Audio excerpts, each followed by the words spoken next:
Hey, ladies and gents, it's Wiz here with a review of the Mythic Legions figure Cassia, and I have a special guest here who sometimes sits in to review the female figures.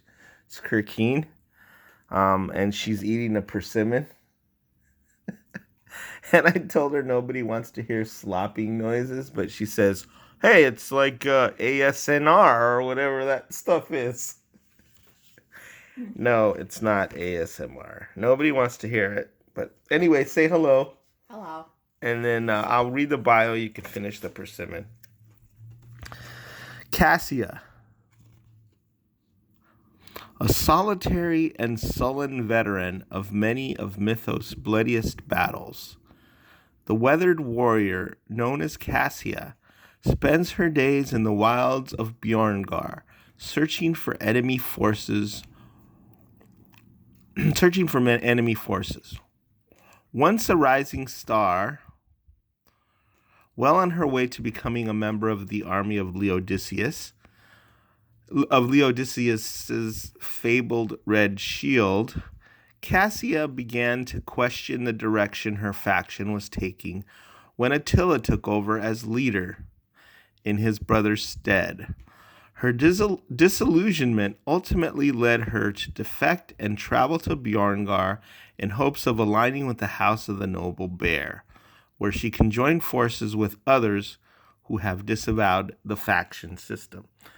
Now, it's kind of hard to read the bios because the letters are really tiny, tiny, and I'm old.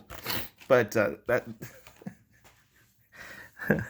that's why I sympathize with the folks at the Legion's cast, because it is a little bit tough to read the bio with those little letters when you're an old guy. But so she's kind of a well, she's a badass first of all, and she's kind of disillusioned with one faction, so she goes over to a Noble Bear faction. Is she a dwarf? No, she's not a dwarf, but I can see why you asked that. Yeah. Because her face bears a remarkable resemblance to the dwarven female. And the reason that is because she shares the face sculpt with the dwarven female. But if you see, her height is normal human height. Her height is normal human height, but she's still a kick-ass female warrior with horns. That's cute, right?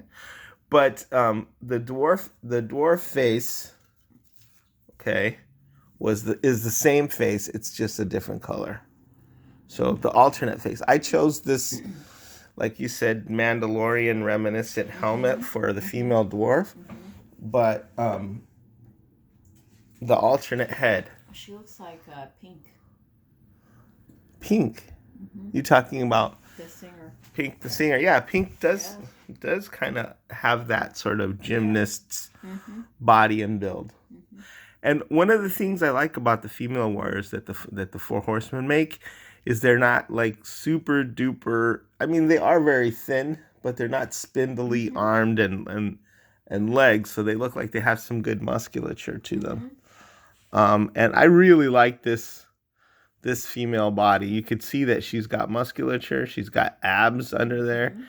It's so well sculpted. It's like you can almost see like the muscles under the skin. But it's not. She's not anorexic or as as skinny as some of the female figures that other lines pull out. And she comes with this cape. Now I'm going to ask you, what is the purpose of a cape when it comes to fashion? It's just because it looks cool, right? It's supposed to keep you warm. Well, it's supposed to keep you warm, but it's contradiction in terms here, because if you want to be warm, why are you dressed in a metal bikini? Well, I guess she needs the fur to keep her bear skin, warm. Well, you can have her with fur or without fur. You saw her without fur. What do you think is better, with fur or without fur? If she's in a battle, you'd think that, the cape would get caught. And it would be sort of an incredible situation where somebody would grab the cape and use it against her. But it's a very, very nice faux fur cape. Fashion statement. Yeah, she's quite fashionable, I think. Yeah, she is. I like the asymmetricalness of her. She's got this spiky gauntlet there, and armored fist, and then on this side she's got like a kind of looks like a leather gauntlet, and then over here she's got a spiky pauldron that sort of matches this one, and then a smooth pauldron. So there's something particularly appealing about the asymmetricality of that. Right. Is there I will say one thing. She's way better than a Barbie doll. Oh, well, no doubt. And she's got some nice paint here. Some nice gold accents and that turquoise, which matches. So she's got some matching parts of her outfit. I personally love the horns, even though I think that would also be unwieldy if you were fighting in battle. But look, they look super cool. Oh, you mean she could just lower her head and just ram somebody like a bull? Yeah. That would require some strong neck muscles, but that would be a move of last resort, the headbutt with the bull horns. She's got this sort of plume here in the back. I think it's feathers, or they kind of look like dreadlocks.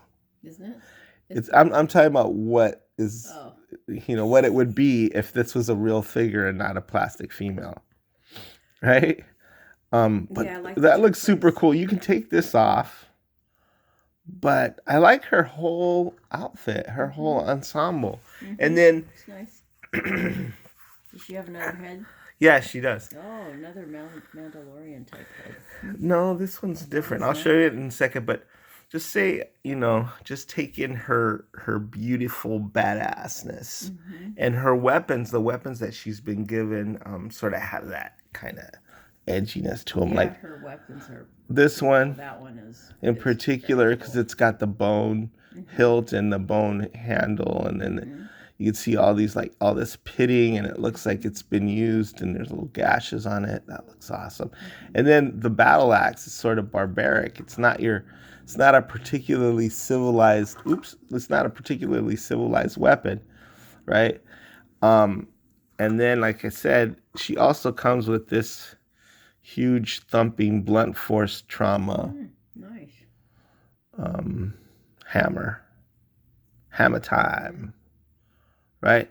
And she comes with 3 belts, which can be used to hang her weapons off her body when she's not fighting. But it's nice to have these extra belts, but I didn't really use them. I just put one around her. So I gotta move the cape a little bit so folks can see the back for Sir Mix-a-Lot. She does not have a big butt. She does not have a big posterior, but not bad.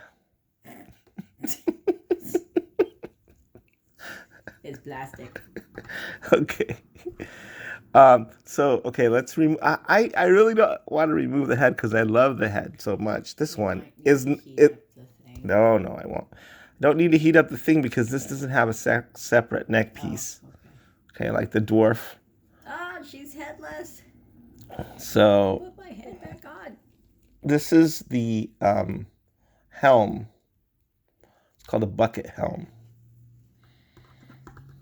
And I just like the other one way better. I don't know.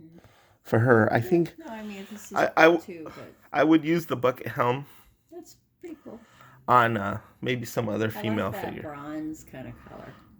So, in spite of the fact that, this is a person who goes into battle wearing very little, she's only worried about protecting her the upper part of her chest and her pauldrons.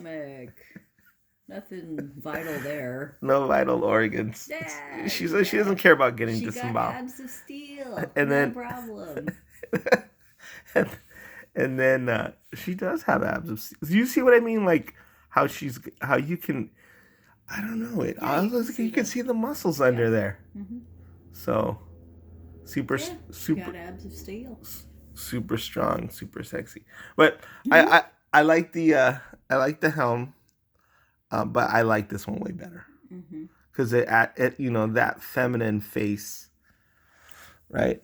It's sort of the opposite thing of the dwarf, and that's what I love about these figures is that you can mix and match, and you have the. It actually doesn't make any sense that she has a helmet and then no body armor, just her abs of steel. Well, like you said, maybe the helmet is just to gore people in battle. But anyway, Cassia is really, really awesome. I love this figure.